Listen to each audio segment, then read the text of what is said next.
करत करत अभ्यास के जड़मति होत सुजान, रसरी आवत जात के सिर पर पड़त निशान। दोस्तों, अभ्यास करते रहने से सफलता एक न एक दिन ज़रूर मिलती ही है। इसलिए प्रैक्टिस मत छोड़िए। चाहे आपका एग्ज़ाम डेट बढ़ गया हो, लेकिन जो लोग प्रैक्टिस नहीं छोड़ेंगे वो लोग ज़रूर सफल होंगे। इसलिए आप लोगों के लिए एक और प्रैक्टिस सेट लेकर आए हैं बीपीएससी डबल एओ के लिए। प्रीलिम बूस्टर सीरीज़ 6 है। इसमें भी आज अच्छे सवाल हैं और ऐसे सवाल हैं, इन सवालों को जानना ही चाहिए आप लोगों को। ठीक है, तो पूरा वीडियो देखिए, समझिए, और अच्छे सवाल हैं। अच्छा लग जाए तो ज़रूर से ज़रूर लाइक कीजिएगा, और अभी भी नए हैं तो चैनल सब्सक्राइब कर सकते हैं अगर आपके लायक हो तो। ठीक है, आइए देखिए, हिंदी और इंग्लिश दोनों में लिया गया है। देखते हैं सवाल, और वन लाइनर हैं, ज़्यादा लंबा भी नहीं होगा। आराम से वीडियो देखिए, कम समय में ही आपका ज़्यादा तैयारी हो जाएगा। ठीक है ना। किस देश को उगते हुए सूरज की भूमि कहा जाता है? बहुत ही अच्छा सवाल है, और ऐसे सवाल भी आपको बार बार एग्ज़ाम में देखने को मिलेगा ही। चाहे आप किसी भी कंपटीशन एग्ज़ाम की तैयारी कर रहे हों, सबके लिए ज़रूरी है सबका साथ सबका विकास। ठीक है, तो ये जापान को कहा जाता है उगते हुए सूरज की भूमि। ठीक है, इसको ध्यान रखिएगा। इंग्लिश वाले अपने इंग्लिश में पढ़ सकते हैं। माउंट एवरेस्ट पर चढ़ने वाला प्रथम व्यक्ति है। माउंट एवरेस्ट पर चढ़ने वाला प्रथम व्यक्ति तेज सिंह नोरगे हैं। ठीक है, और उनके साथ में न्यूजीलैंड के एडमंड हिलेरी का भी नाम आता है। ज़रूर से ज़रूर उनका भी नाम ध्यान रखिएगा। ठीक है, तेन जिंग नोरगे के साथ में चढ़े थे न्यूजीलैंड के एडमंड हिलेरी। इनका भी नाम अगर हो तो उनको भी आप सही लगाइएगा। और बीपीएससी का खास ऑप्शन ई अगर रहे, दोनों का नाम रहे, तो ई ऑप्शन पे जाएगा। ठीक है ना। अगर आज सबसे ज़्यादा बार पूछ दे कि सबसे ज़्यादा बार माउंट एवरेस्ट पर कौन चढ़े हैं, तो इनका भी रिकॉर्ड है अप्पा शेरपा। इनका भी नाम ज़रूर ध्यान रखिएगा, अप्पा शेरपा। ठीक है, अप्पा शेरपा ये 21 बार चढ़े हैं। इनका ज़रूर से ज़रूर ध्यान रखिएगा। ठीक है ना। आइए देखें अगला सवाल। विश्व की सबसे बड़ी मीठे पानी की झील है कौन है? सुपीरियर झील। ठीक है, बहुत इजी और अच्छा सवाल है। विख्यात पर्यटन स्थल गुलमर्ग भारत के किस क्षेत्र में है स्थित है? ये भी बहुत बार सुर्खियों में रहता है, इसलिए जानना ज़रूरी है। ये कश्मीर में पड़ता है ज़रूर। ठीक है, तो ध्यान से इनको नोट कर लीजिएगा अगर नहीं जानते हैं। किस राज्य की सीमा देश के सर्वाधिक राज्यों को छूती है? भारत का सबसे बड़ा क्षेत्रफल की दृष्टि से बड़ा राज्य है उत्तर प्रदेश। ठीक है, तो उत्तर प्रदेश राज्य की सीमा जो है सर्वाधिक राज्यों को छूती है, अपने बिहार को भी टच करती है, तो सबको पता होगा। ठीक है, तो इनको ज़रूर से ज़रूर ध्यान रखिएगा। आइए देखें, बहुत अच्छा सवाल आ गया। पानीपत का प्रथम युद्ध लड़ा गया कब लड़ा गया था? सबको पता होना चाहिए, 1526 ईस्वी में। ठीक है, और 1556 में दूसरा लड़ा गया था जहाँ अकबर आए थे, और प्रथम से बाबर आए थे जहाँ से मुग़ल काल की शुरुआत हुई थी। तो बाबर और इब्राहिम लोदी के बीच में हुआ था। इसे ज़रूर से ज़रूर ध्यान रखिएगा। ठीक है, और ईयर पूछे तो 1526 ईस्वी।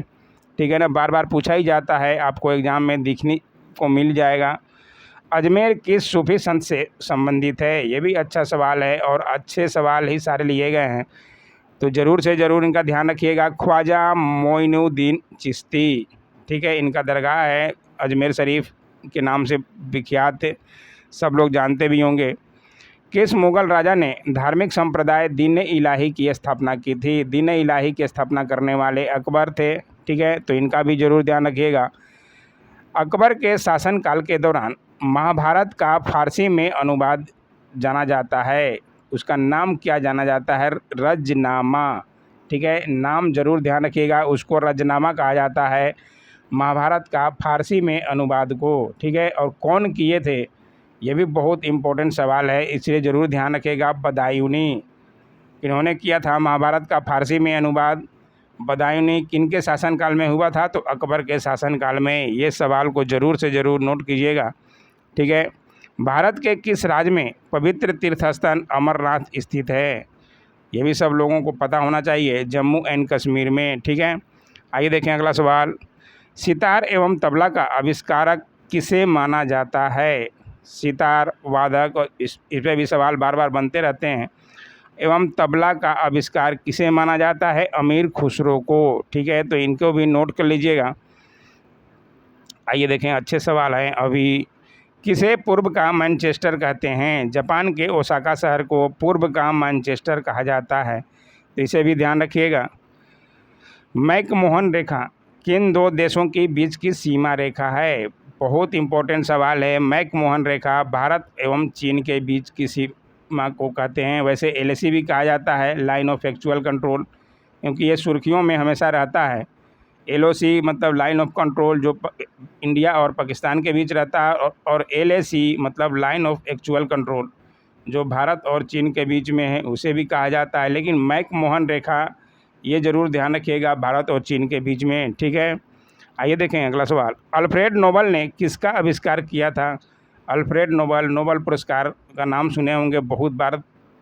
ठीक है, तो ये जो है किसका आविष्कार किए थे? ये डायनामाइट का। ठीक है, तो ये भी अच्छा सवाल है। आमेर का किला कहाँ स्थित है? आमेर का किला जयपुर में स्थित है, इसे भी जरूर ध्यान रखिएगा। कथकली कहाँ का प्रमुख शास्त्रीय नृत्य है? बहुत ही इम्पोर्टेंट सवाल है। कथकली कहाँ का प्रमुख शास्त्रीय नृत्य है? केरला का। जरूर नोट कीजिएगा अगर नहीं जानते हैं। हिंदुस्तान सोशलिस्ट रिपब्लिकन एसोसिएशन के सेना विभाग के अध्यक्ष चुने गए थे। कौन चुने गए थे? चंद्रशेखर आज़ाद। ठीक है, इसके बाद इसी से में सब भगत सिंह भी शामिल हुए थे। ठीक है, इसको बारे में आपको ज़रूर से ज़रूर ध्यान रखना चाहिए। सोमनाथ मंदिर प्रथम बार नष्ट किया गया, किसके द्वारा प्रथम बार नष्ट किया गया? महमूद गजनवी के द्वारा। लूटपाट के कर चला गया था। ठीक है, ध्यान रखिएगा। राजघाट किसका समाधि स्थल है? राजघाट जो है महात्मा गांधी जी का समाधि स्थल है, इसे भी ज़रूर नोट कर लीजिएगा अगर नहीं जानते हैं, बार बार आपको सवाल दिखेगा। भारतीय की डीजल इंजन विनिर्माण इकाई डीजल लोकोमोटिव वर्क्स कहाँ स्थित है? भारत में डीजल इंजन विनिर्माण इकाई डीजल लोकोमोटिव वर्क्स बनारसी में स्थित है, वाराणसी। ठीक है, इसे भी ध्यान रखिएगा। चीनी यात्री फाहयान किसके काल में भारत आया था? ये सवाल तो बहुत बार ही दिखेगा आपको। चीनी यात्री फाहयान किसके शासनकाल में आया था? चंद्रगुप्त द्वितीय के। चंद्रगुप्त द्वितीय को विक्रमादित्य के नाम से भी जाना जाता है, तो इनको भी नोट जरूर कीजिएगा। भारत में अंग्रेजी शिक्षा को किसने शुरू किया था? ये भी सवाल बहुत इंपॉर्टेंट है, और लॉर्ड मैकाले ने किया था, तो ये नाम जरूर ध्यान रखिएगा। अंग्रेजी शिक्षा को शुरू करने वाले कौन थे? Lord Macaulay. भारत के किस शहर में जंतर मंतर स्थित है?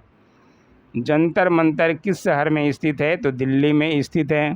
ठीक है, भारतीय सेना में विजयंत नाम है, किसका है विजयंत नाम? एक टैंक का नाम है, तो इसे भी जरूर ध्यान रखिएगा। ऐसे सवाल ज़्यादा कंफ्यूज करने वाले पूछे जाते हैं एग्जामों में। थॉमस कप किस खेल से संबंधित है? बहुत बार एग्जाम में पूछा गया है, चाहे रेलवे का हो चाहे एसएससी का एग्ज़ाम हो। ठीक है, थॉमस कप जो है बैडमिंटन से संबंधित है, इसे भी जरूर ध्यान रखिएगा। मैरी कॉम का संबंध किस खेल से है? मैरी कॉम कौन सा खेल खेलती है? बॉक्सिंग। ठीक है ना, इनको कौन नहीं जानता होगा। किस भारतीय जेल में को नेशनल हेरिटेज साइट घोषित किया गया है? बहुत ही अच्छा सवाल है। किस भारतीय जेल को नेशनल हेरिटेज साइट घोषित किया गया है? तो अंडमान जेल को। ठीक है, ध्यान से समझ लीजिएगा और नोट जरूर कीजिएगा। अनेकांतवाद किस धर्म के लोगों का सिद्धांत व दर्शन है? अनेकांतवाद ये जो है जैन मत के धर्म के लोगों का सिद्धांत है। ठीक है, तो यह जरूर ध्यान रखिएगा। कौन सी बौद्ध रचना गीता के समान पवित्र मानी जाती है? गीता के समान पवित्र रचना, गीता सबसे पवित्र मानी जाती है। ठीक है, तो गीता के समान पवित्र कौन सी है बौद्ध रचना? अभिधम्म पिटक। ठीक है, तो इन्हें को अभी ज़रूर से ज़रूर ध्यान रखिएगा। जैन धर्म को अंतिम राजकीय संरक्षण किस वंश के शासकों ने दिया? जैन धर्म को अंतिम राजकीय संरक्षण जो है गुजरात के चालुक्य वंश के शासकों ने दिया था, तो इन्हें भी ध्यान रखिएगा। और कैसे लगे सवाल ज़रूर बताइएगा। Don't forget to like share comment and subscribe my YouTube channel. Thanks for watching my YouTube channel.